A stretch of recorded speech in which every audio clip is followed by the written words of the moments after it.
টানা তিনবারের আওয়ামী লীগের সাধারণ সম্পাদক তিনি। দলে তার কর্তৃত্ব এবং ক্ষমতা আওয়ামী লীগ সভাপতির পরই। সারাদিনই দলীয় কার্যালয়ে কিছু না কিছু বলেন, কিন্তু সেই ওবায়দুল কাদেরকে নিয়ে আওয়ামী লীগে এখন নানা রকম অস্বস্তি এবং প্রশ্ন উত্থাপিত হচ্ছে। ওবায়দুল কাদেরের নেতৃত্বে আওয়ামী লীগের এই বেহাল দশা কিনা তা নিয়েও প্রশ্ন করেছেন দলের নেতাকর্মীরা। তারা ওবায়দুল কাদেরের অতি কথনের সমালোচনাও করেছেন। আর সাম্প্রতিক সময়ে আওয়ামী লীগের মধ্যে আত্মসমালোচনা চলছে।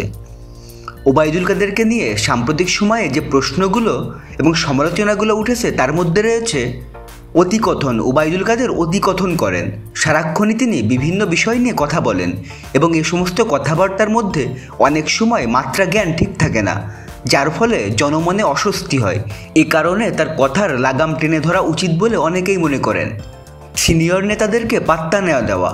অনেকেই বলেছেন যে আওয়ামী লীগের প্রেসিডিয়ামের যুগ্ম সাধারণ সম্পাদক হিসেবে, সাংগঠনিক সম্পাদক হিসেবে অনেক চৌকস, জনপ্রিয় এবং মাঠের নেতা রয়েছেন, কিন্তু তাদের কাউকে কথা বলতে দেওয়া হয় না। প্রতি সংবাদ সম্মেলনে কেন ওবায়দুল কাদেরকেই কথা বলতে হবে? সব বিষয়ে তিনি কেন সংবাদ সম্মেলন করবেন? এই প্রশ্ন উঠেছে আওয়ামী লীগের ভিতর থেকেই। বিশেষ করে সৈয়দ আশরাফুল ইসলাম যখন আওয়ামী লীগের সাধারণ সম্পাদকের দায়িত্ব পালন করেছেন, তখন দেখা গেছে সৈয়দ আশরাফ কথা বলতেন কম, অধিকাংশ সময় কথা বলতেন যুগ্ম সাধারণ সম্পাদক। এখন সেই পরিস্থিতি পাল্টে গেছে, কোনো নেতাকেই কোনো স্পেস দেওয়া হয় না। এটি নিয়ে আওয়ামী লীগের মধ্যে তীব্র সমালোচনা হচ্ছে। সিদ্ধান্ত দিতে পারেন না। ওবায়দুল কাদেরের বড় সমস্যার বিষয় হিসেবে চিহ্নিত করা হয়েছে যে তিনি ঠিকমতো সিদ্ধান্ত দিতে পারেন না। উদাহরণ হিসেবে ঢাকা মহানগর উত্তর এবং দক্ষিণের পূর্ণাঙ্গ কমিটির প্রসঙ্গ নিয়ে কথা উঠেছে। এই কমিটিগুলো জমা দেওয়া হয়েছে, কমিটিগুলোর বিরুদ্ধে পদ বাণিজ্যের অভিযোগ উঠেছে, টাকা নিয়ে অডিও রেকর্ড পর্যন্ত সামাজিক যোগাযোগ মাধ্যমে ভাইরাল হয়েছে। এরপরও এ ব্যাপারে কোনো সিদ্ধান্ত দেওয়া হয়নি। 3 বছর হতে চলল, ঢাকা মহানগর উত্তর দক্ষিণের কোনো কমিটি হয় না। সাধারণ সম্পাদকের কারণে সারা দেশে আওয়ামী লীগের মধ্যে বিভক্তি কোন্দল দানা বেঁধে উঠেছে বলে অনেকেই মনে করেন। যদি তিনি নির্লিপ্ত না থাকতেন, উদাসীন না থাকতেন এবং দ্রুত সিদ্ধান্ত গ্রহণ করতেন, তাহলে এই পরিস্থিতিগুলো হতো না বলে অনেকেই মনে করেন।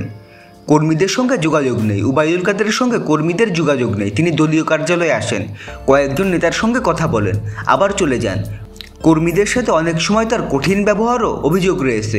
কর্মীরা বলছেন যে সাধারণ সম্পাদক যদি কর্মীদের সঙ্গে কথা না বলেন, তাহলে তিনি কিভাবে দল চালাবেন? সব কিছুর জন্য প্রধানমন্ত্রীর দিকে তাকিয়ে থাকা। ওবায়দুল কাদের কথা যেমন বেশি বলেন, তেমনি সব সিদ্ধান্তের জন্য তাকিয়ে থাকেন আওয়ামী লীগ সভাপতির দিকে। তিনি নিজে কোনো সিদ্ধান্ত দিতে পারেন না, ফলে দলের নেতা এবং কর্মীরাও জানেন না দলের নির্দেশনা কী। উদাহরণ হিসেবে বলা হচ্ছে, কোটা আন্দোলনের পর এখন যে পরিস্থিতি, সেই পরিস্থিতিতে করণীয় কী সে ব্যাপারে ওবায়দুল কাদেরের কাছ থেকে সুনির্দিষ্ট কোনো দিক নির্দেশনা পাওয়া যাচ্ছে না। দীর্ঘদিন দলের দায়িত্ব পালন করছেন ওবায়দুল কাদের। একসময় ত্যাগী পরীক্ষিত নেতা হিসেবে তিনি সম্মানের জায়গায় আছেন, কিন্তু অনেকেই মনে করেন যে এখন সময় হয়েছে ওবায়দুল কাদের দলকে যোগ্য নেতৃত্ব দিতে এগিয়ে নিতে পারছেন না। এই বিষয়টি এখন আওয়ামী লীগের ভিতরেই বড় হয়ে সামনে এসেছে।